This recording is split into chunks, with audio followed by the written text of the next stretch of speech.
আজকে আমরা ক্লাস 11-এর ইতিহাসের আরেকটি কোশ্চেন নিয়ে একটু আলোচনা করব। বিষয় হচ্ছে ইউরোপের প্রতিসংস্কার আন্দোলন। 16 শতকে ধর্ম সংস্কার আন্দোলনের ফলে ইউরোপে প্রোটেস্ট্যান্ট ধর্ম অত্যন্ত জনপ্রিয় হয়ে উঠেছিল। এই ঘটনা ক্যাথলিক মনোভাবাপন্ন মানুষদের এবং চার্চকে চিন্তিত করে তুলেছিল, যার ফলে ক্যাথলিক চার্চের ভেতরের লোকেরা কিছু সংস্কারের ভাবনা চিন্তা শুরু করেছিল। তারা চেয়েছিল এই সংস্কারের মাধ্যমে ক্যাথলিক ধর্মকে কলুষতা বা ধর্মের মধ্যে যে বাজে জিনিসগুলো আছে তার থেকে মুক্ত করতে। একেই আমরা বলি প্রতিসংস্কার আন্দোলন।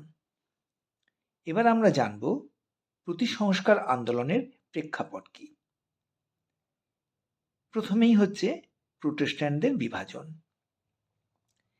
ক্যাথলিক চার্চের বিরুদ্ধে যে ধর্ম সংস্কার আন্দোলন হয়েছিল তা কিন্তু ঐক্যবদ্ধ ছিল না। প্রোটেস্ট্যান্টবাদীরা অনেকে ছিলেন লুথারের অনুগামী, আবার অনেকে ছিলেন কেলভিনের অনুগামী, যার ফলে তাদের মধ্যে আদর্শগত বিভেদ ছিল, যেটা ক্যাথলিকদের একটা সুযোগ এনে দিয়েছিল। দ্বিতীয় পয়েন্ট, পোপদের উদার মানসিকতা। এই সময় এই যে প্রোটেস্ট্যান্ট ধর্মাবলম্বী যে পোপেরা, তারা ছিলেন ভোগ লালসামুক্ত এবং উদার মানসিকতা, যা কিন্তু প্রতিসংস্কার আন্দোলনকে অনেকটাই ত্বরান্বিত করেছিল। তার পরের পয়েন্ট আসবে শুদ্ধিকরণ। ধর্ম সংস্কার আন্দোলনের আগে দীর্ঘ সময় ধরেই ক্যাথলিক চার্চ, পোপ এবং যাজকরা দুর্নীতির চূড়ান্ত সীমায় পৌঁছেছিল। সত্যি কথা বলতে এসবের একটা শুদ্ধিকরণের প্রয়োজন ছিলই।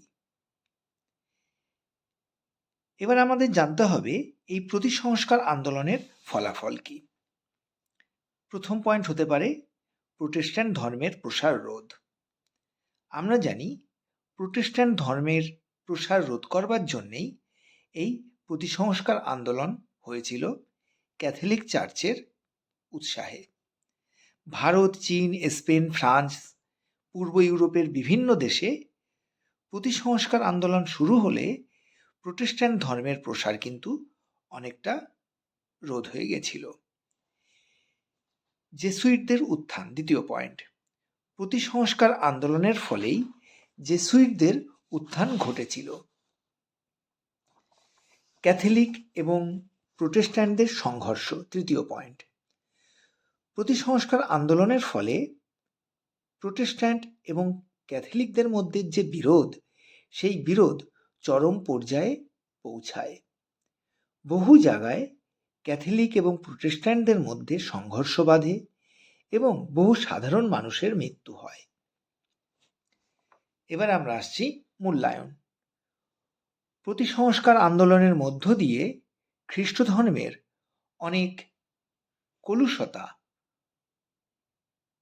দূর হয়েছিল।